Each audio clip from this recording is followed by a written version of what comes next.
Is it unmuted? Hi, Khadija. Oh, hi. Hi. Yep. It's Charles here. So I think that you're good to go now. Okay. Yeah. Thanks. Okay. Thank you. Afternoon, everyone. Let me share first my screen.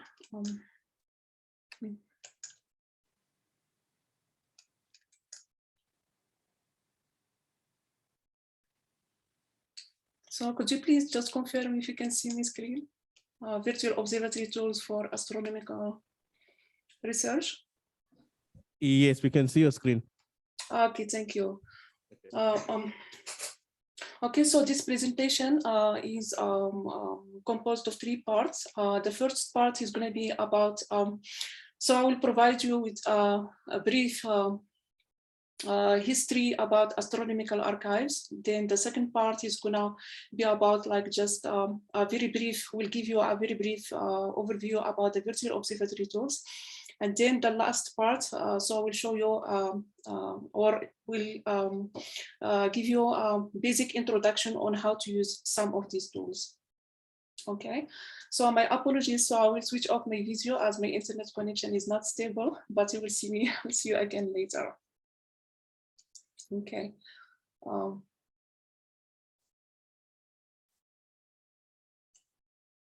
me just go into the presentation notes.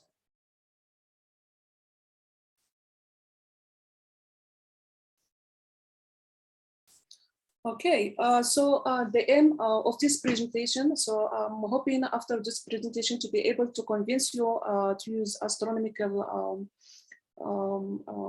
archival and to use virtual observatory tools to query astronomical data archive in order to perform or to do some scientific research. So astronomical archives are an old idea, actually. The story begins nearly 2,000 years ago with the Greek astronomer Hipparchus, mathematician and geographer as well. So Hipparchus first made, he is the first one to make a catalog of stars he could see in the night sky, and he simply tried to get their positions and so on. So Hipparchus compiled or obtained the positions of roughly about 150 stars. And this is probably present an early attempt at making an astronomical archive. So then Tycho Brahe, many years later, just before Kepler came in, and Tycho Brahe is a Danish astronomer. He is well known for his accurate and comprehensive astronomical observations. So he measured accurately positions of fixed stars, but he also measured the positions of the naked eye planet relative to the fixed stars in the background. And of course, at that time, he did not have a telescope, but his observations still remain one of the best accurate observations made before advancement of the telescope. So his Tycho Brahe's observation were particularly important because few years later, Kepler, who was a scientist, he used Tycho's observations in order to derive his laws of planetary motion, which all of you must be familiar with. So Kepler used Tycho's record of the motion of, specifically the motion of Mars planet, to deduce the laws of planetary motion. So this is really the first, if you can look at it as an example of using, or the first attempt of using archival data or using someone else's data. So Kepler came along and he makes sense of those accurate measurements made by Tycho Brahe. So he used the data to test his ideas and theories regarding the movement of the planets. So otherwise, it would be nothing but just speculation and guessing.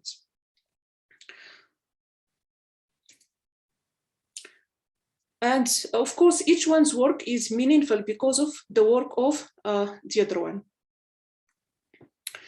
So archives have a whole history. So in the early years, archives took the form of catalogues of various objects. So for example, in 1603, Bayer, or Johann Bayer, published his catalog, his first catalog of stars, and we still use Bayer designation of stars for some of the bright objects. So then later, in 1771, the French Charles Messier compiled a catalog of nebulous objects. So Messier, he was a comet hunter. So these objects were objects that were likely or easily to be confused with comets by people who were hunting for comets, and this is why he made that catalog. So then by the 1800s, the study of galaxies had taken off, and Dreyer compiled what is known as the NGC, or the New General Catalog, which contains more than 7,000 objects. So working with catalogs is not a new idea, but what we really would like to see is to look at data which is richer. And one of the ways to look at richer data is to look at images of the sky. So in the 1950s, so a very large survey of the sky was carried out with the Ocean-Schmidt telescope at Mountain Palomer in Southern California, and provided us with the first photographic map of the sky. So remember, until at that time, there have been a lot of individual photographs taken of specific objects, but there was no large kind of area surveys. And this particular telescope specifically designed to have a very wide field of view so that it could image large part of the sky at one go and produce the first survey that is called POS-1. And later on, so this survey or the data from this survey have been converted into digital format and easily became accessible on the internet. Then in the early 1980s, Palomer's Ocean telescope was upgraded and carried out again a second sky survey called POS-2. So POS-2 also has been converted to digital format and is also accessible on the internet. So technology has played an important role in the growth of archives, and the main advantage that technology has brought is the ability to carry out new digital sky surveys, but also the ability to scan all photographic plates and made the data available in digital format, of course, using the internet. So to cut a long story short, because of the technological advancement in the development of digital electronics and computing technologies, so astronomy has entered the big data era. So nowadays, astronomy is facing what is called data avalanche. And this data avalanche is being produced by deep old sky surveys from the ground and space telescopes, covering virtually the entire electromagnetic spectrum from X-rays through ultraviolet, optical, infrared, gamma rays, and yielding billions of objects through data per day or night. Okay. There is also another important aspect in the handling of archives or archival data, and that is the widespread access to the high-speed internet connection, which become popular in recent years, and it has made this vast or large amount of data set accessible to a much larger community through public servers and distributed at many different institutions. So moreover, the number of large telescope facilities is continuously growing, and other extremely large telescopes are still on their way towards collecting more data, for example, the SKA. So let's move now and look at some of the major astronomical archives that exist. So as I mentioned earlier, large archives are found at all wavelengths, and there are a very, very large number of these archives. So here what you see, so I just shortlisted few of some of like very large databases, and also some sky surveys. For example, in a few different wavelengths, not through the entire electromagnetic spectrum. For example, in the radio, VLA Data Archive is also one of the largest databases. And the last bullet, so you see first SAMs in VSS, those are all sky surveys. Radio sky surveys, we'll see examples, for example, of first later in the demo. In the optical, there is the slow and digital sky survey database. It's also a very large, and the SDSS or slow and digital sky surveys contain so many catalogs and tables. Then there is Gaia Data Archive. In the infrared, there is the wide field infrared sky survey. There is also the catalog or the survey 2 micron all sky surveys. X-ray, there is the Chandra Data Archive, XMM Newton Archive, and so on. So for more details about like the number of these or the different types of these databases and surveys, so you can just see the communication by Michaelian 2020.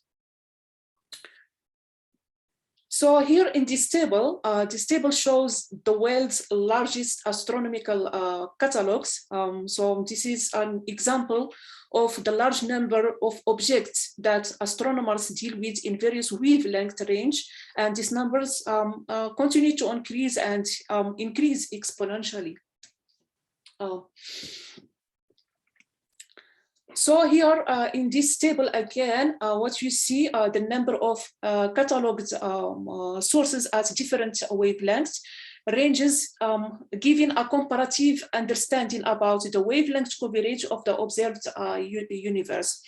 So as you see from this table, in UV or the part that is highlighted in light yellow, so UV, optical, near-infrared, and mid-infrared wavelength ranges give most of the information from the sky. So, however, mid-wavelength astronomy plays a crucial role towards the overall understanding of the universe with its various manifestations from gamma ray to radio. And in the nearest future, most of the objects will have their counterparts or their identification in all wavelengths. Much of this data are made available to the community, as we mentioned. The table is compiled from the same paper by Michaelian 2020.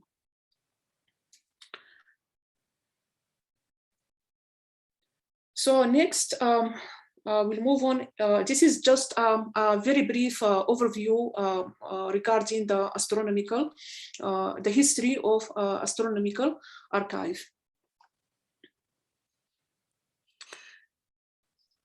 Sorry, I think I skipped. So just to add here, as I mentioned previously, so much of this data now are available to the community through public servers and are distributed at different or at many institutions and so on. So now we have these large archives and surveys.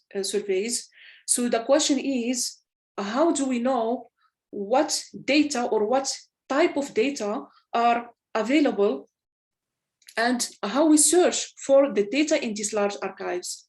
So then, once we have large data set, how do we visualize it? And how do I combine multiple pieces of information hosted in different location or archives.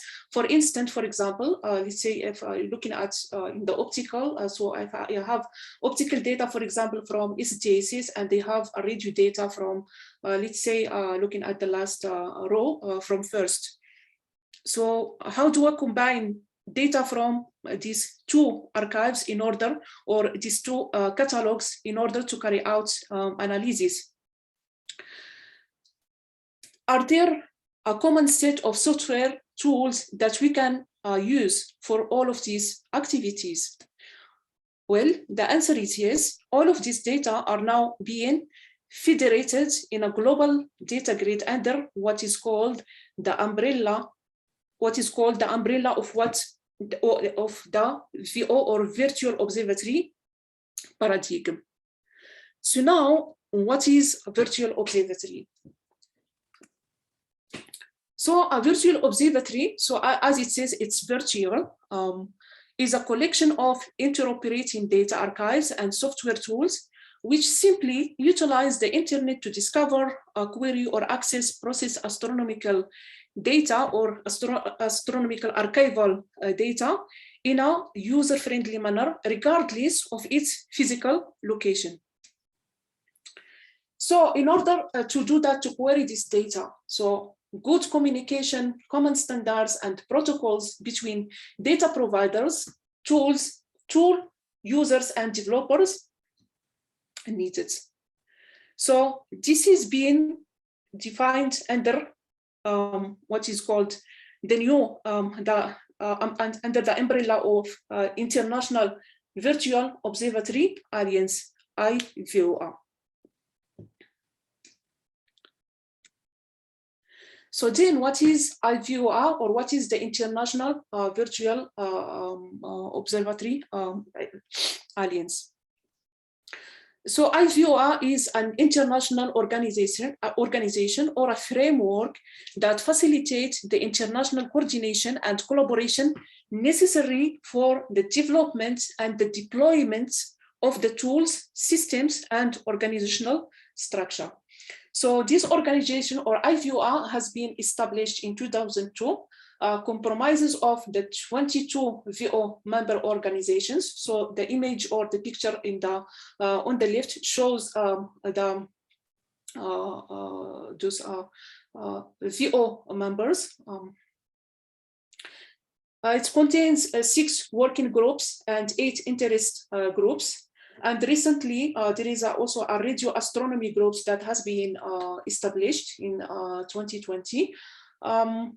The IVOA organized 2 interoperability meetings per year, one in May and the other one in October and or November. Membership is open to other national or and international projects according to IVOA guidelines for participation. So the image, or at the bottom, it shows the logo for the OAT, which is a partner of the IVOA. So this is according to information from IVOA website. So before using a virtual observatory, it is important to have an idea or understand a few concepts of the overall technology, the vocabulary, and the techniques for accessing and using the data. So here in the following, so I will be giving a very quick overview of this vocabulary or concepts. So for accessing, to access the data, several protocols have been invented, okay?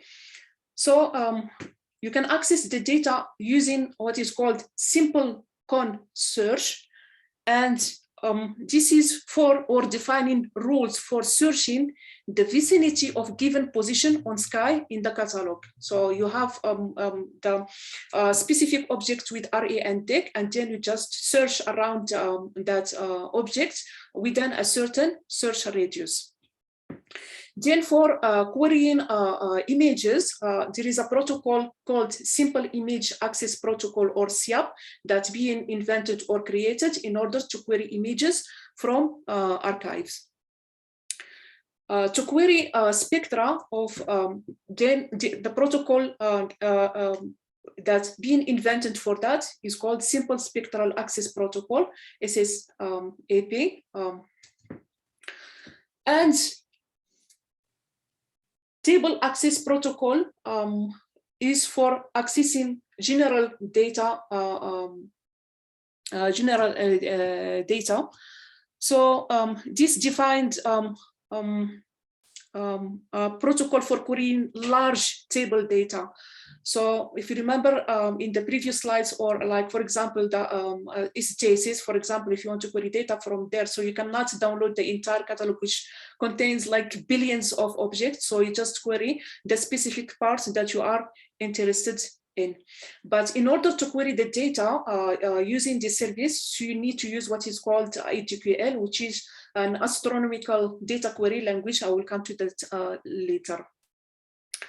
So then the registry for locating metadata and or for locating data archives and services, it also collects what is called metadata about data resources and information services into a query table database.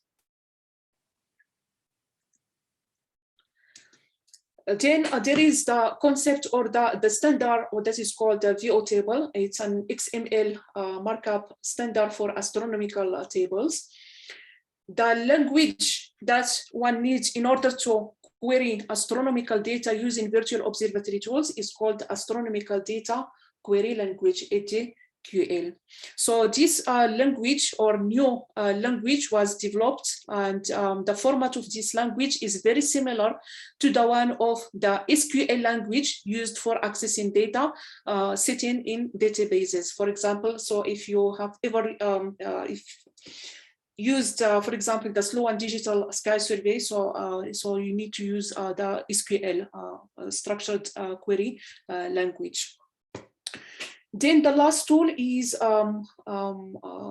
for communication between these tools, so that the different tools talk to each other. So it's called SAMP, Simple Application Messaging Protocol. So it's simply you can exchange the data between the different virtual observatory tools. So we'll show an example of that in the demo later. Okay, so this is just show the logos of some of the virtual observatory tools, not all of them included. So in order to query the archival data, so many programs and libraries, which is called like VO compatible application, were developed in the IVOR framework. Okay, so these tools allow you or and me to interact with VO virtual observatory services and use it to do science, and it's also called VO enabled. Okay, so what can we do with these VO tools? Broadly speaking, virtual observatory tools can be classified into two main categories, namely data discovery and data analysis. However, most tools are suitable for both categories.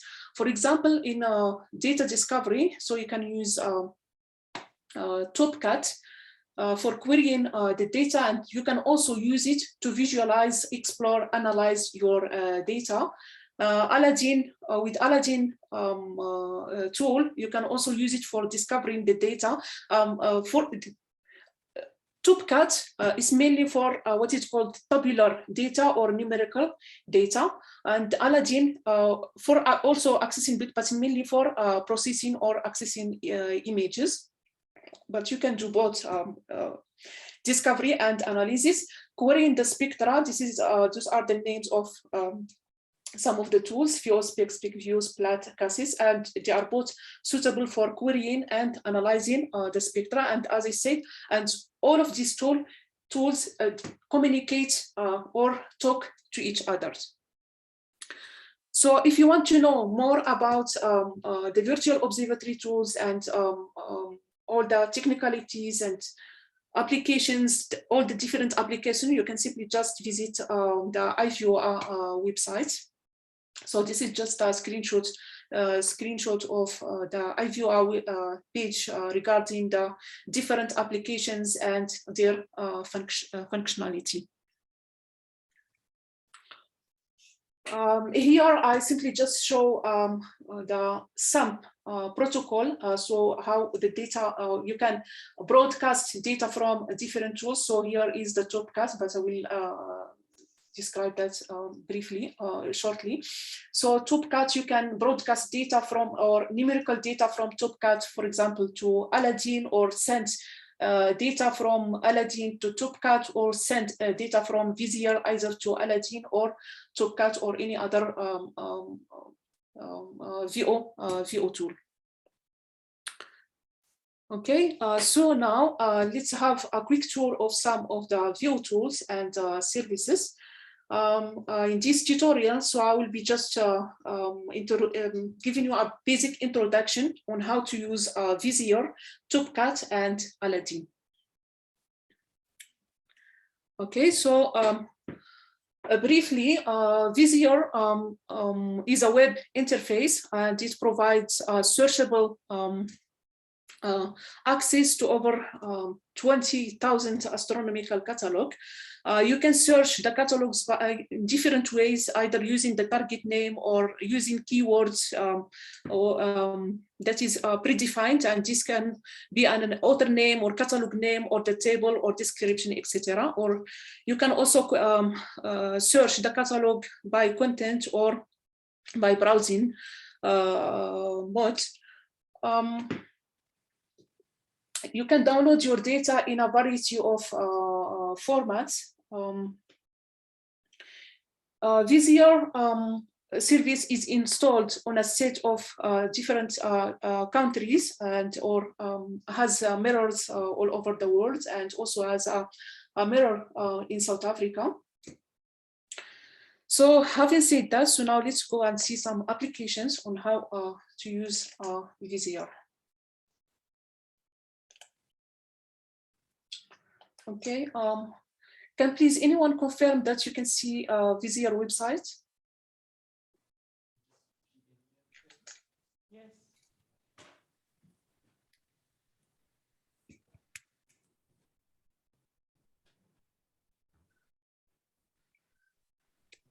Can you please confirm that you see VIZIER website? I'm not sure if I'm sharing the right screen. Yes, I can. Yes, we can see it. Okay, thank you so much. Okay, I will not go into much detail by describing everything in the web interface, but first I would like to mention that VIZIER is harbored by the CDS portal, Centre de Données Strasbourg, French, developed by French colleagues. CDS actually harbors VIZIER. Simbad is also another VO tool, and also it harbors Aladdin. You have on the left, yes, on the left, what is called the navigation bar. And here, I'm not sure if you can see it clearly, where you can enter the keywords of the catalog or author's name, or if you know also the identifier of your catalog, so you can search it. So you can also search by wavelength, or you can search by position using what is called a search within certain search radius. So for more information, so you can just go down and check the link provided. So let us first, so I will just query an object, like let us say if there are any data regarding like galaxy, let's call it maybe 51 or 21, sorry. And then you press find catalogs. So hopefully get some.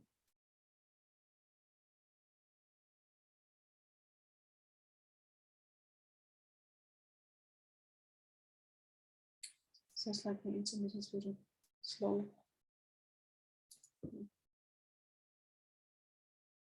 Okay.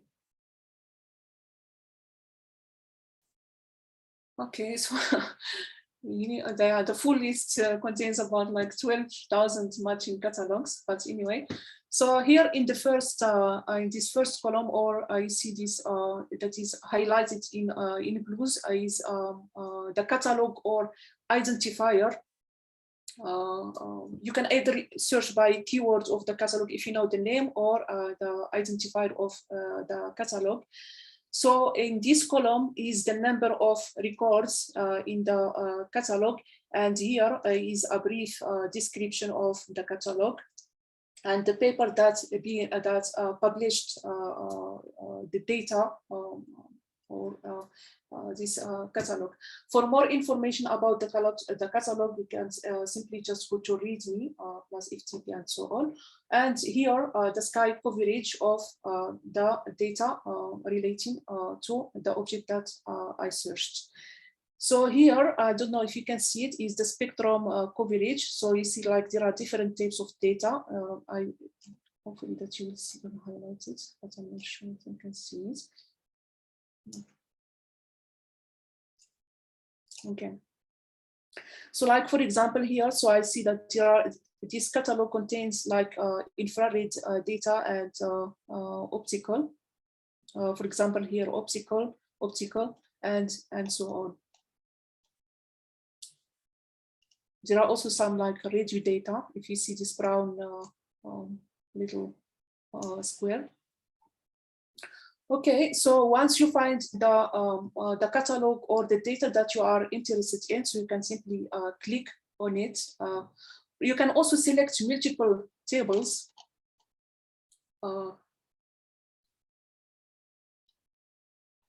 So I'll just choose randomly any table.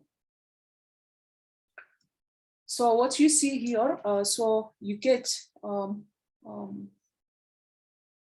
some brief information about the catalog, like for example, here is the catalog observation until 1973, and the number of rows or objects included in the catalog. So again here, so what you see is the columns or parameters that are included in the catalog. And by default, you see some of them are already checked, but you can always uncheck them and just select the one that you are interested in. And here, in this white square, you can also apply more constraints on the data, so that, for example, let me just choose something that makes sense. You can put some constraint on the RA or on the tech. You want RA maybe greater than a specific number or less. So in the navigation bar, you can specify the number of rows or records to be displayed. Sometimes if the catalog is quite useful, you cannot display it, but it will show you how to download it. And as I mentioned, there are different formats supported by VIZIER, so you can download your data into different format, like for example, VO table or HTML table or SVS or ASCII table. So let's choose just maybe to display 10 records, and then we submit the query. Okay. There are also other tools that you can use to explore or to do a preliminary analysis. For example, plot the outputs or plot parameter against another parameter or whatsoever.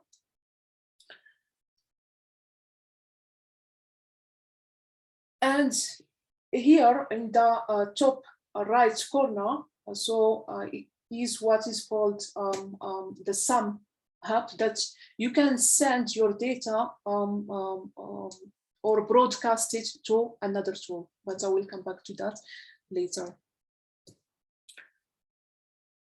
That's for searching for like a specific object or a target. So let's now that we want to search for example, a catalog.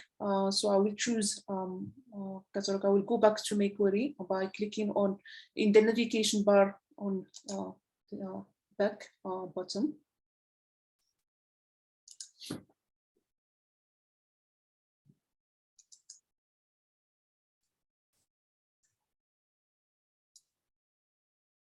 Sorry. So here I will query, for example, catalog, radio catalog. The name is first for field imaging of the radio sky at 20 centimeter. Then I will click on find. So here it's giving me like 4 tables, and this catalog is obsoleted by V371, so which is 1, and this one also obsoleted by V390. So the latest version of the catalog is V392. So then I will just this one. And again, it simply shows the parameters included, or what is it called, columns included in the catalog. So you always have the option to choose the columns or the parameters that you are interested in. If you look here, there is that brief description about the catalog. So the catalog contains almost about 1 million rows. So you cannot display all the almost 1 million rows as an output. Let's say I want to download the whole catalog, so I'll just go here and click Unlimited, and then download my catalog in any of the format like VO table, or I can also choose to broadcast it to another tool. So let me just.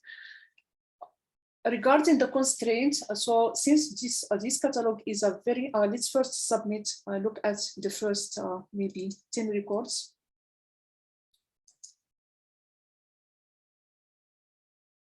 Okay, so does give you like the object name, and here we've got have right ascension and declination. So it's displayed in, or as it's included in the catalog in the format of our minutes, seconds, declination, the same thing. So we have, usually we look at the flux of these radio sources, like we have the peak flux and the integrated flux and the error related to the flux and other parameters. So this radio survey is, the sources have like a very faint radio flux, and very few sources that are bright. So we can also filter these bright sources if I'm interested just to download like bright sources. So I can apply this in that constraint column, and then just download the bright sources instead of downloading the entire catalog. So other thing here that I would like to add, since we have right ascension and declination in hours, minutes, seconds. So VIZIER also can provide, or you can ask VIZIER to calculate or to give you the output in the form of decimal. So here I changed my query, then I will just submit again the query. So you will see that in these two columns are not part of the data, but created or computed by VIZIER. So now RA and DIC is computed in, calculated in degrees. So I want to modify my queries, so I'm looking in the navigation bar. So I will just and apply some constraints. So I will go to modify my query. So, okay, first before doing that, you can see that the fluxes are very small, using in Millijansky. So let us modify the query. And then I will just go to the integrated flux, and let's say, so I will ask VIZIER to display only sources that are, for example, greater than 1000 or 2000 Jansky. Okay, so I'll just uncheck some of the records. Just for then I will submit again my query.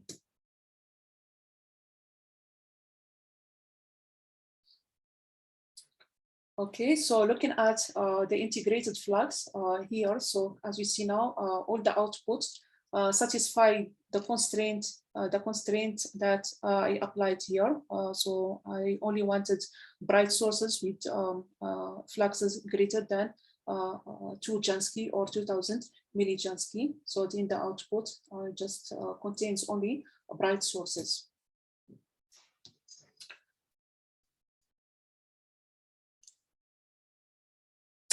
Then again, if I want to send the entire catalog or to download, so as this is, we just go back to unlimited and then choose the format that you are interested in. One more thing regarding the mirrors that I spoke about. So there are different mirrors. So in South Africa, so you can use, if you are maybe within the African continent, so you can use Asia, South Africa mirror.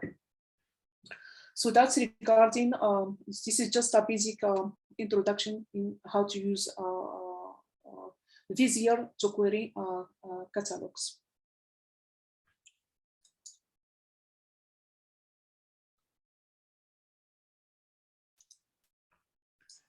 Could I just ask a quick question? Yes, yes.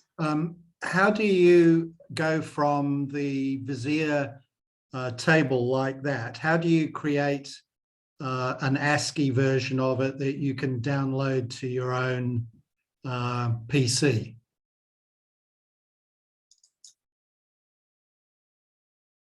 Right. Yeah, can try using ASCII table. Sorry, what did you click there? Sorry, I missed what you clicked. Sorry. So if you go to this navigation bar on the right. Right. Okay. Okay, so then you can choose the format. I see. Right. ASCII table. Then I never tried it, download it directly, but usually, so what I do, yes, I do specify the ASCII table, and then I broadcast it. If you go to the top corner here, and I send it to VO tool. Okay, since now I have my Topcat open, can you please see, confirm if you see the Topcat window? Yes. Okay, I've already downloaded, but because it takes about like a few minutes, might be up to 5 minutes. I don't want to waste much. But what I do, so I will click here on this little antenna. So what will happen, a window will pop up asking for permission to connect to Topcat. So which is this one. Can you please confirm that you see some hub security? This window, a small window? Yes. Okay, so then I will just, let me just open Topcat as well so that you can see it. Let's see what will happen. So I will say yes, okay. So then I will just come back here and I will broadcast it. Okay. I will click on broadcast. So it's easier. So now it's downloading the data. Yeah, so it's only downloaded like 98 rows. Yeah, only 98 rows. So as I said, it did not download here the entire catalog because you remember there is a constraint here on the fluxes. I only downloaded what is called queried sources, bright sources. So let me just go back, modify the query and remove the constraint. Then I will, let me just display maybe some view and then submit. So here the data are displayed in ASCII format, David, as you see, because here I specified, so you can choose the display art in ASCII, or Right. you cannot display the VO table. Let me just go back to Topcat. And here in the bottom, you see the client's VIZIER is already connected to Topcat, which is a standalone version for people who don't know it's Topcat. Then I will broadcast again the data. Get again, same question we'll ask. So you have to use VIZIER together with Topcat to produce such a table. You can't go directly from VIZIER to a downloaded ASCII table without going through Topcat. You can do that using VO table. ASCII tables, usually what happens, it displays, try to display the, that you see how many rows here.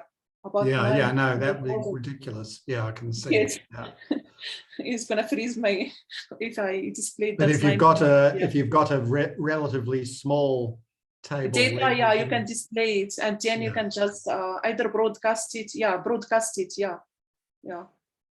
Okay, great. Thanks. Yeah. Okay, so now we can go to the second tool, which is Topcat. Okay, let me go back to my slides.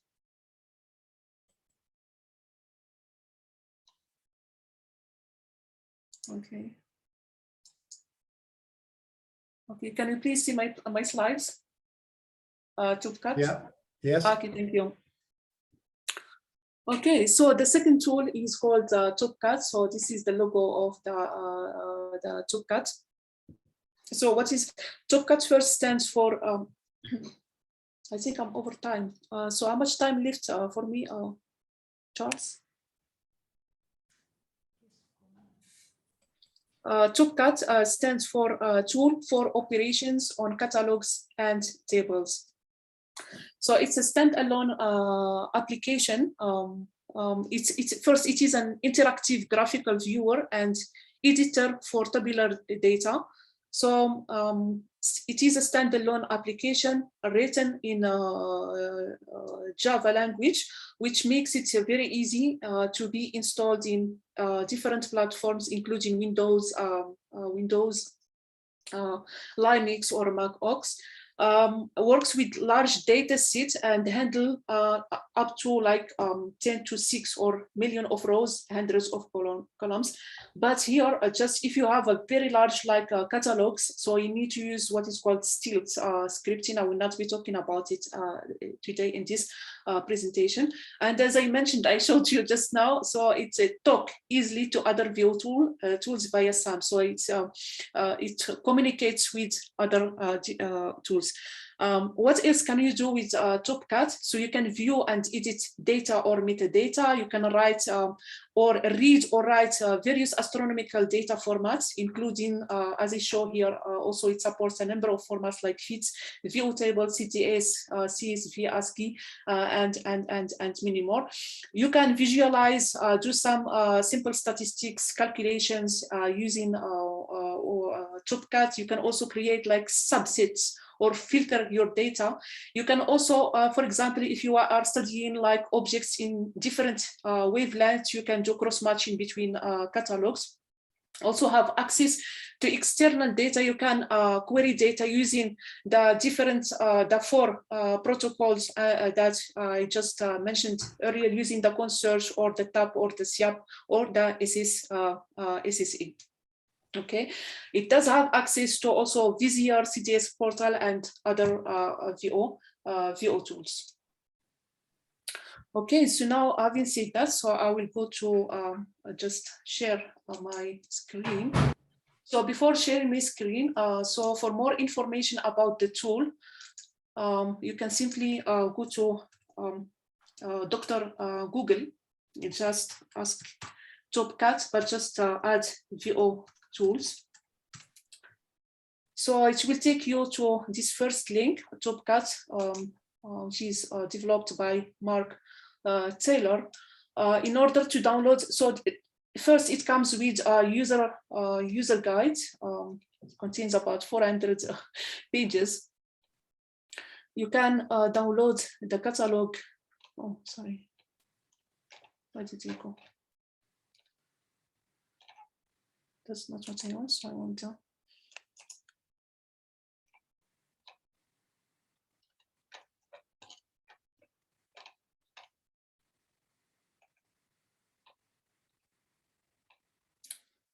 This is just a description of. So this is not the right VO tools.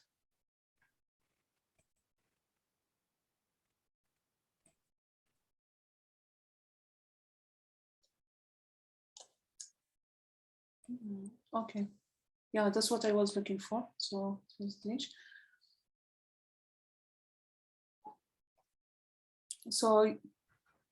from here, you can go to the documentation. There is a PDF document which contains all the information about Topcat and how to use the catalog. Then if you go down, so you can download the Topcat. It's just one file. There is no like library issues or anything. So it's written in Java, as I said, the extension jar, and can be installed in any platform. So once you download it in Windows, you can just go to that to the icon, Topcat icon, click on it, and then it will open Topcat. So now let's go to the Topcat. We'll open Topcat. It does have so many functionalities for plotting, so I will not go through that given the time constraint. But okay, now, so as I said, we can use Topcat to query data as well. So to do that, we go to VO, and we can have, from VO, we can have access also to VIZIER catalog. I don't know if you can see the window. So this will open the access or this window in order to access the VIZIER from Topcat. So as we just see now, so VIZIER is a web interface, but you can always access the databases of VIZIER using Topcat. You can perform, you can search in the VIZIER databases either using Consearch or using like, or if you want the entire catalog, like querying the catalog. You can also here select the number of rows to be downloaded, or unlimited if you want the entire catalog. You can search by category, keyword, surveys, and so on. So I will search by keywords. For example, I will search the same catalog that I just showed you now, for example, first. Then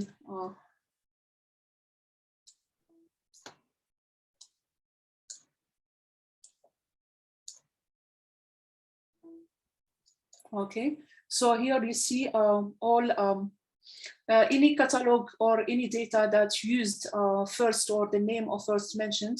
Then you just scroll or scan through the data until you find the relevant catalog that you are looking for. So because I've already done this, so I know that the catalog is right towards the end of the list. So this is the latest version. Yeah, no, this one. 24, then I will say okay. So again, because the catalog is quite huge, so I will just select the first maybe 10,000 rows to be downloaded. Once you say, you click on OK, but first let me just remove the one that I broadcasted from VIZIER. So I will discard this table. Okay. Then I will click on OK. So now the data are downloading. So as you see it here, so it's downloaded.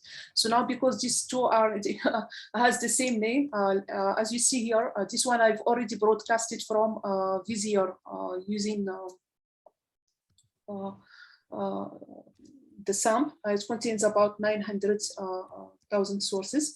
So this is the one that we just downloaded. It contains about 10,000. So just wait.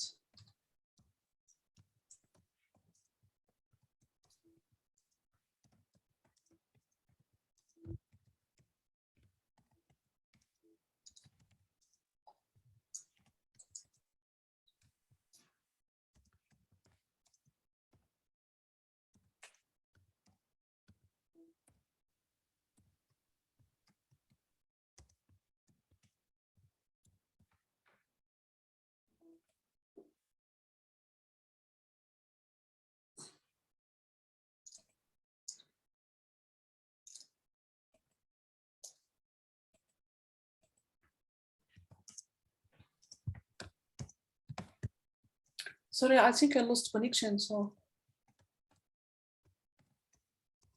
are we still online? I'm confused.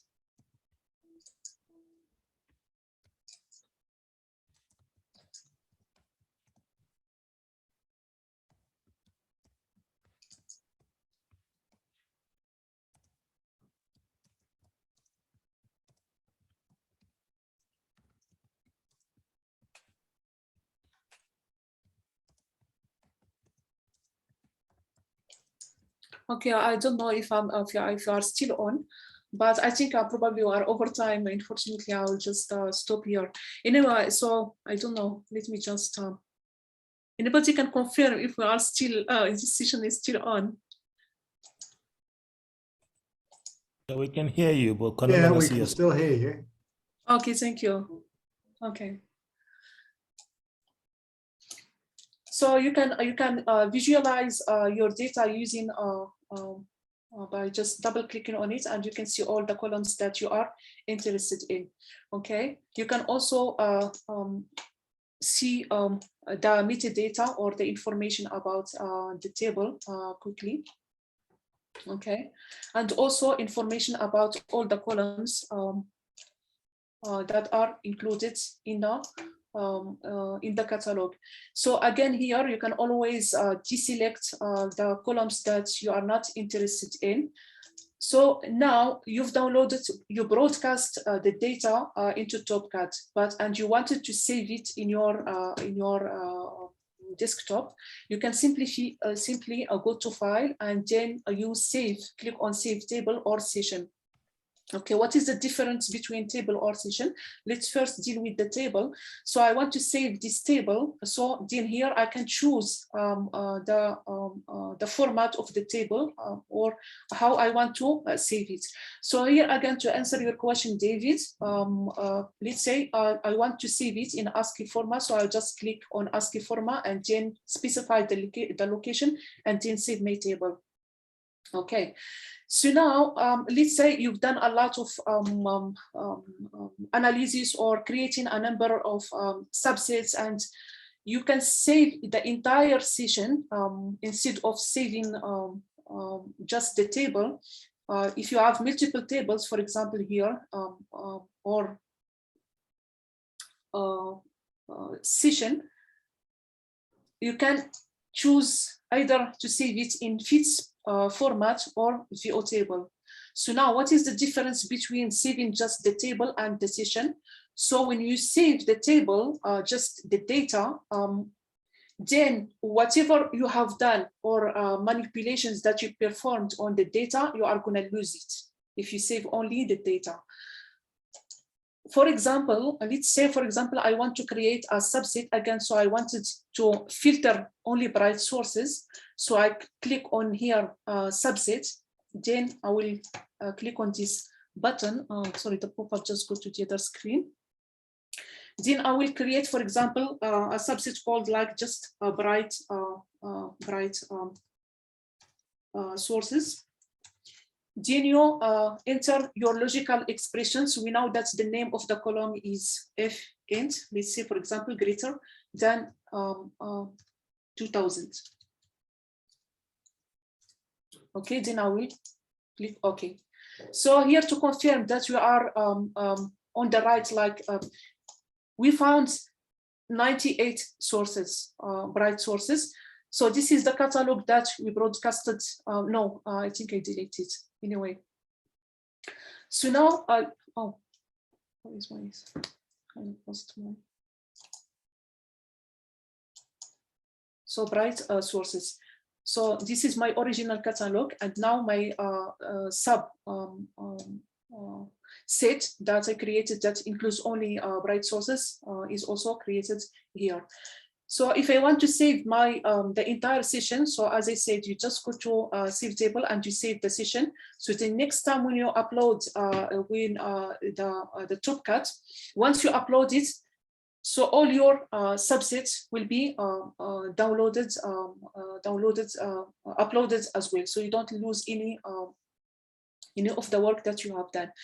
Another interesting thing here, before just moving to a last example where I want to show you how to broadcast data from Topcat to Aladdin.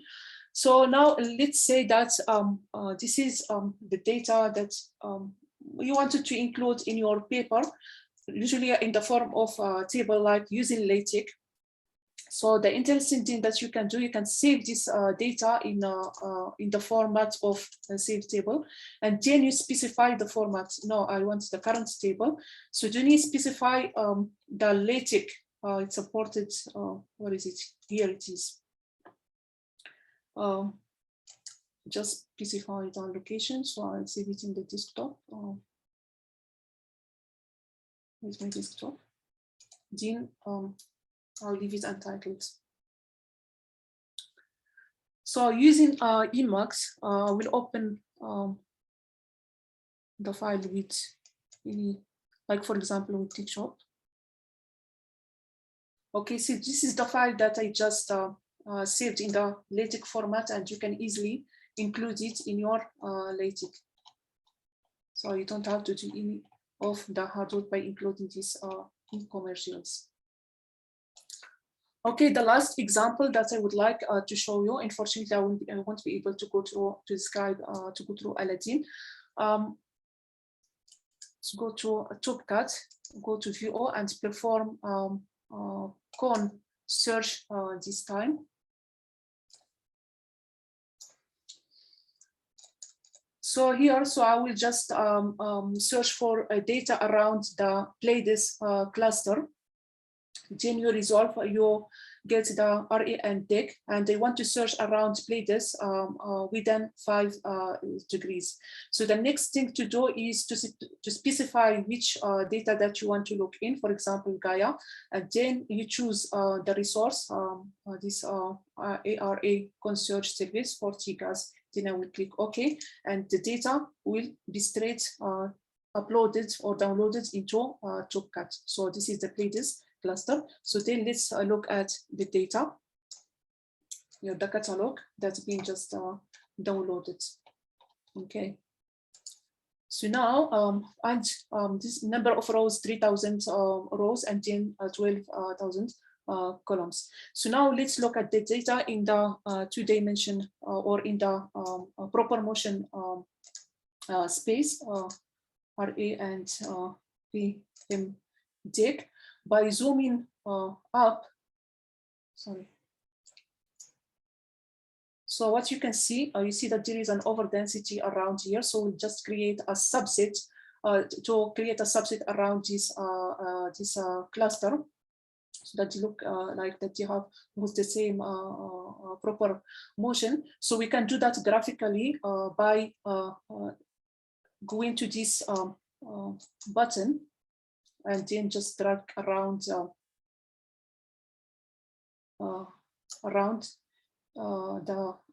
objects, and then click again the button. So we'll give it a name. Let's call Comovin cluster. Then I will add the subset. So here it is. So now my subset is, or the cluster is highlighted in blue. Let me now, when you go to the table, so this is here, all the data or displays like the information about the all the data, and the subset that I just created is this one. It's called Comovin cluster, which is around has like 169 apparent rows. So now I want to look at this cluster in Aladdin, but before that, I will go just to the histogram. Okay, look at it into the parallax space. So if you go to the subset, let me just detach this one to make life a little bit easy. So this is just for Comovin cluster. Then I will also include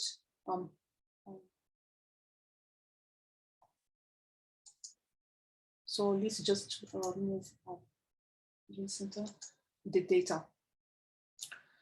So here you see that there are outliers that are not part of the cluster between 0 and approximately 5 and after 10. You can always get rid of these parts by just creating again a subset and putting some like writing an expression, logical expression regarding the parallax that should be greater than 5 and greater than 10 and is between the range 5 and 10. I will not do that here, but the thing is I would like to show you how to broadcast this data into Aladdin. So first let me run Aladdin.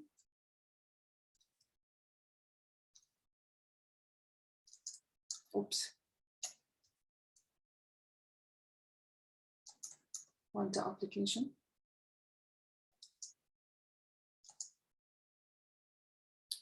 So this is Aladdin. Unfortunately, there is no time to go through Aladdin. So what I will do, I will upload, here are a number of surveys, sky surveys that you can upload. So I will upload the digital sky survey by clicking on it.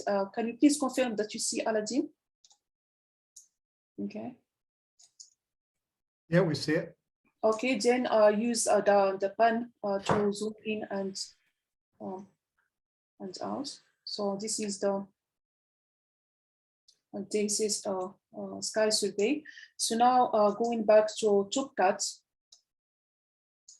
Again here, when you broadcast the data, so you have to make sure that you are broadcasting the right data.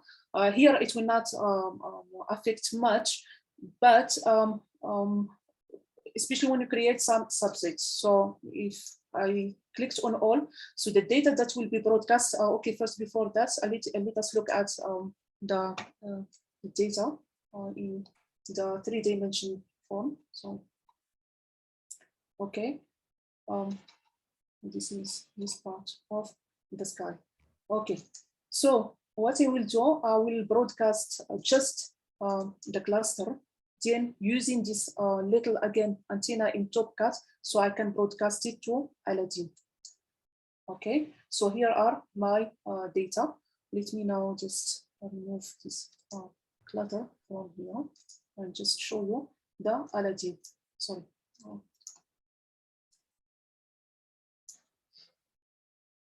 So let's zoom in. So and then you will see so how we can overlay data or broadcast the cluster, the latest data queried from Gaia data into broadcast.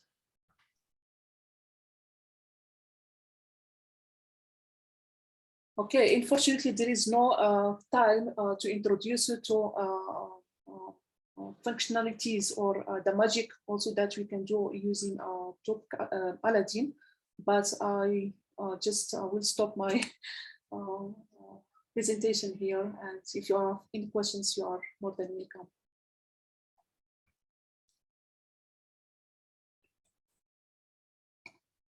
Thanks, Khadija, for that. That was really interesting. Thank you. Very powerful tools, right? Yes, they are really very powerful. Unfortunately, the time is very limited to go. Yeah, you could spend a week doing this. Yes, yes, yeah.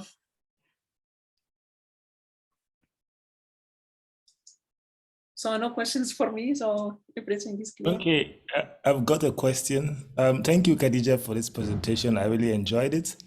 Thank you. I do use Topcat and in short, all of the tools you mentioned this afternoon, I do use them. But my question is on TAPS query. The VIZIER Yes. tab query. I didn't talk about that, but I do use it because I'm currently dealing with large data sets. And then sometimes when you want to use Topcat, Yes. Okay. seems to show that they do not support. There are some limitations like number of data sets, especially when you collect some of these tabs link from some VO website like ESA's VO. When you plug it on Topcat, it probably tells you at most 1 million objects. So sometimes when I want to search using VIZIER tabs query, some of their data sets are usually mostly in ICRS coordinates.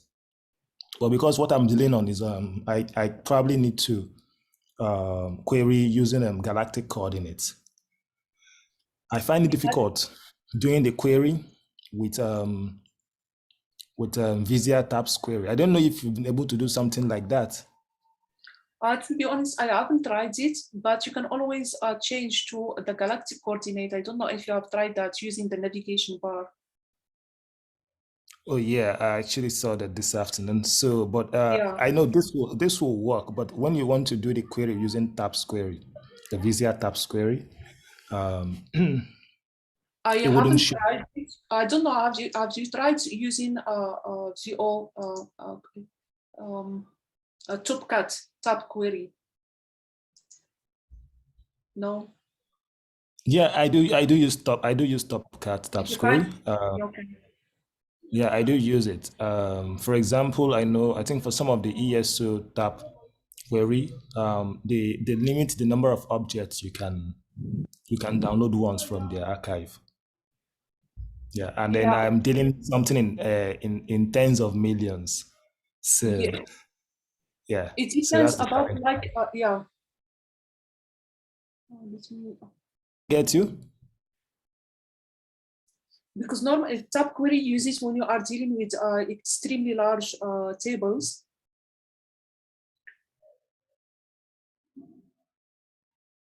And you can always, like when you're writing the query, you can always specify the number of rows to be queried.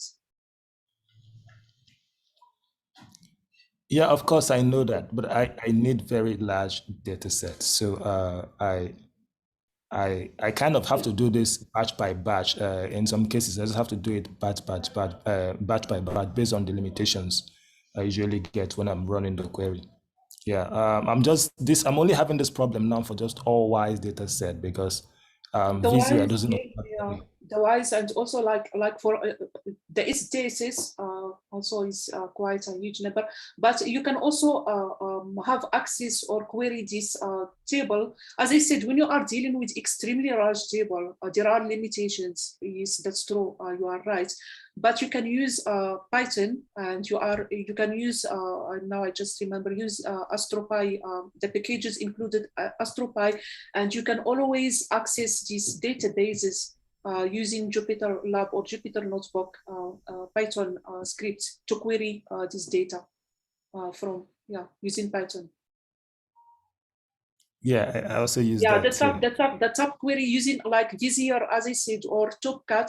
So if you are dealing with really extremely large databases, then you have to use either Stilt, which is the equivalent of that graphical interface of Topcat. It's a scripting also for scripting using that astronomical data query language. So if you are using the tab, so definitely you know how to use it. Or you can use Python, use the AstroPy package. And there is a number of packages that you can use to query VIZIER, Aladdin, have access to all these databases and the VO tools as well using AstroPy. Yeah. Yeah, okay.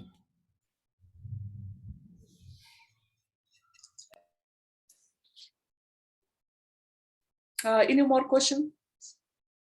Yes, I have a question. Thank you for that great explanation on how to use these tools. I just like to find out if the first one you explained to us, VIZIER, can allow us to cross-match catalogs. Can it do that? That kind of stuff too? Sorry, using VIZIER. Yes. Yes, Can I I think cross? yes, you can cross-match tables using VIZIER, but to be honest, I've never tried it. So usually I use Topcat. Okay, I see.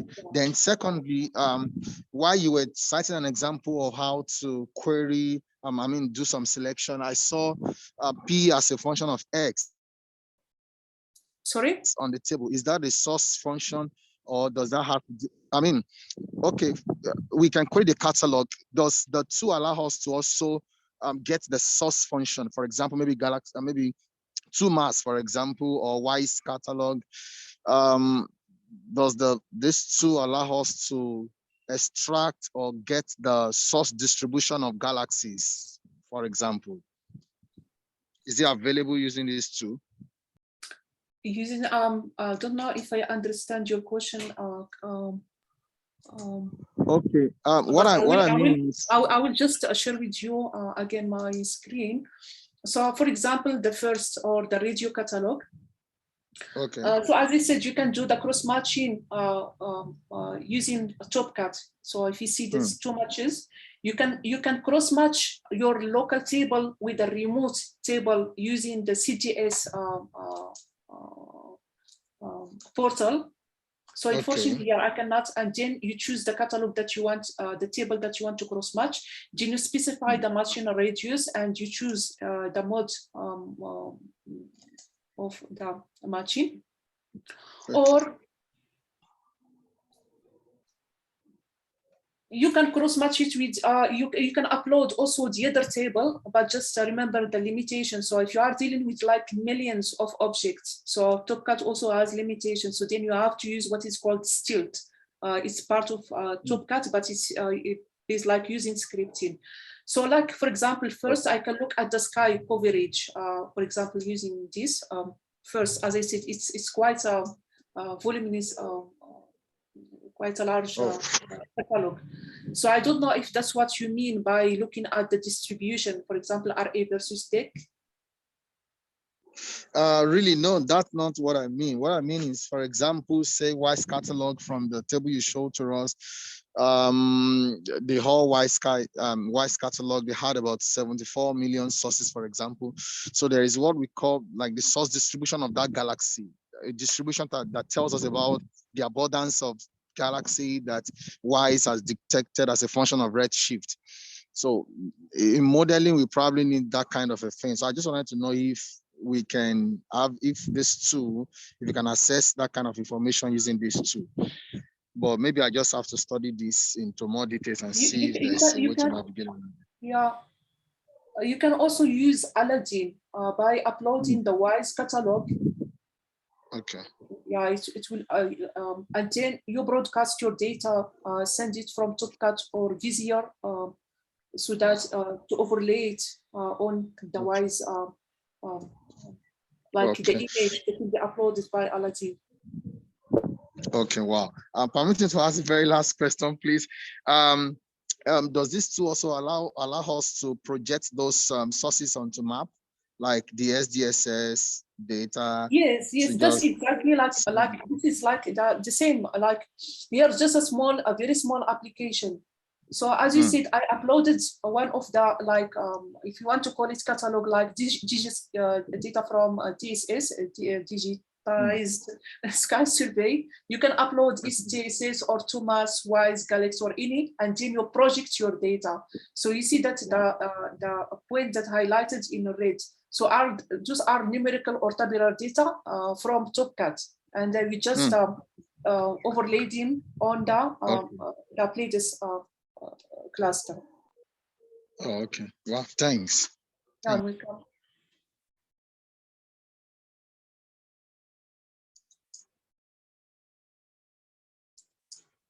Any more questions?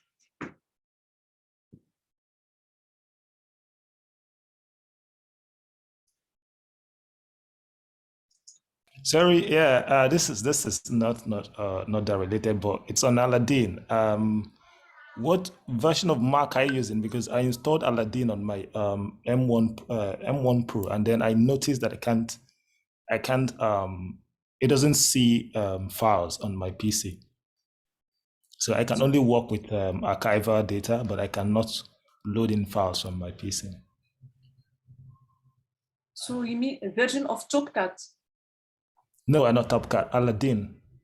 Aladdin is the latest version. I think, yeah, it's 11.0. I think it's the latest, if I'm not mistaken. Yeah, I'm also using the latest version. So are you using your MacBook, is it Intel or M1?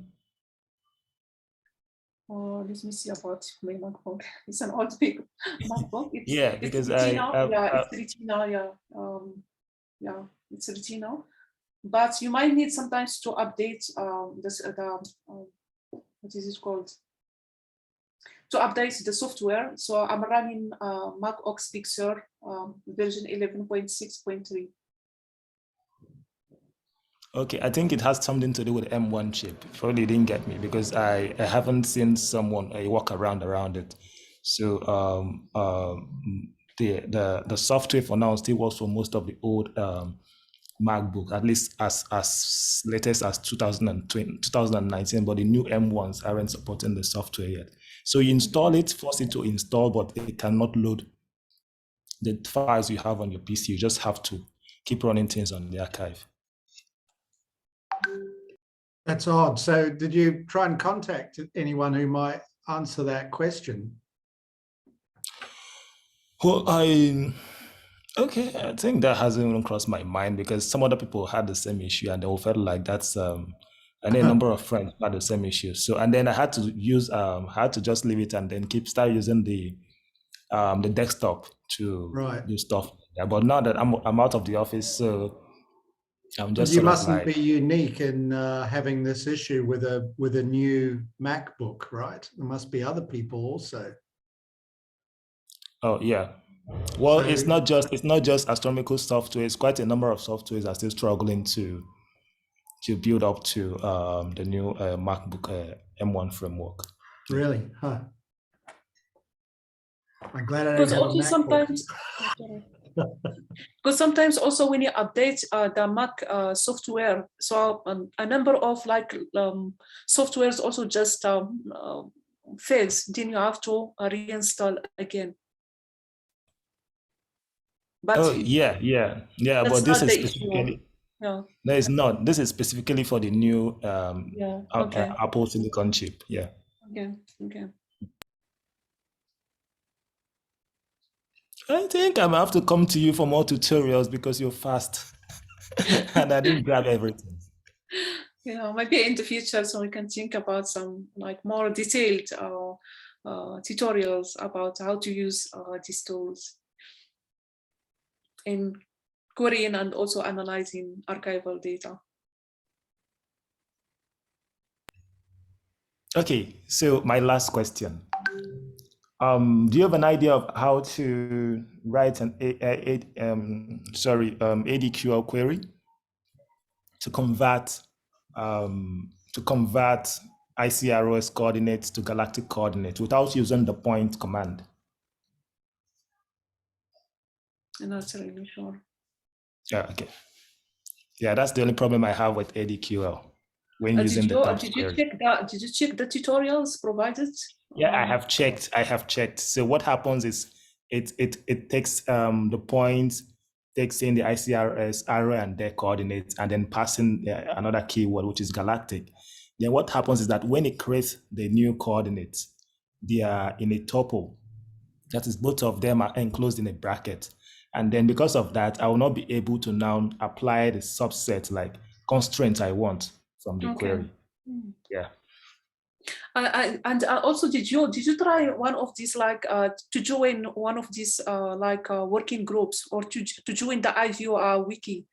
You can also help with that. So you can either join one of the tool developers. For example, Mike Taylor is the developer of Topcat, and also Aladdin. They will be Yeah, I think that's the thing is that I have plenty of data sets, so catalogs I'm working on. So I just first and foremost focused on the ones I find easy working on, like Gaia.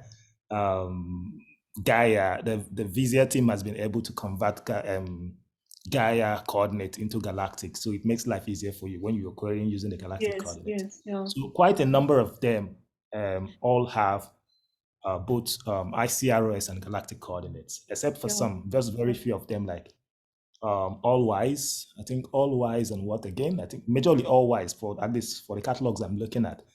Yeah. So, No, but the thing I is, think if the file is not large, if the file is not so large, for example, X-ray catalogs, you just download them and then use Topcat to convert them to galactic coordinates, and then select the sky regions that you want. But it is very, very large, like in billions or hundreds of millions. It becomes challenging because I don't have the space. no, down yeah. that kind of So something that I would like to mention, whenever you have issues with the use of protocols or standards, it will be nice if you can just contact one of the tools developers, and this is how do you improve the quality of these tools. So you just try to get in contact with one of the developers. You will find their emails just on the website. So like Mike, start with Mark Taylor, the Topcat developer, and I'm very sure they will get back to you. Yeah, I think that's good advice, because often it's you get a quicker answer going directly to the person who you know will probably know the answer to it. Yes, yeah, they will definitely help you. Yeah. Okay, thank you. Yeah, you are welcome. Okay, I think if you don't have any more questions, so I think we just leave the meeting and till we meet. Yeah, we've kept you for a long time, Khadija. I'm more than happy to, no, because this is really a very nice, very now they really matured a lot, these tools, and very powerful. So we just need to make students and people aware of them. Yeah, and I think, well, we can talk offline about this, but, we've been talking within the science committee of AfAS how we could perhaps start developing special tutorial sessions with students throughout the continent. And what you just did in 1 hour today, I think, was a very valuable exercise. But imagine if we decided to have, I don't know, a couple of day workshops once a year or something, it could be a very valuable thing to do. Yeah. And also, like when you query, you are just interested in a specific type of data, but when you are querying this like archival, you just came across with other data that you are not aware of it, and you can still use it and get some ideas on developing some projects even for students, at honors level or master or even PhD. Yeah. And the fact, is really that over the last decade now, people in circumstances that are not well set up for doing research traditionally, once you have connectivity and you have the tools, you can do a huge amount with archival data. It's always been the case that people have exploited data from different missions, different astronomical satellite missions, which become public after a certain length of time. And there's just so much stuff out there. You don't even need to apply often for your own data. You can just go and find what's out there. So, yes. And also the beauty of this tool, there is a lot of analysis that you can do just using the tools before even diving into spending a lot of time writing some scripts. Yeah, exactly. For things that you can just do quickly and save time. Yes, yeah. So this was great. Thanks very much. Yeah, thank you so much. Thanks, everybody. Thanks a lot, and we hope to see you soon somewhere else in the continent. Yes. Where are you? Where are you right now? So I'm still in Johannesburg. Yeah. Okay. Yeah. Right. Yeah. Okay. Yeah. Thank you. Pity you couldn't come down for the AfAS meeting. No. Maybe in the future. No. Okay then. Yeah. Thank you. Bye-bye. Bye.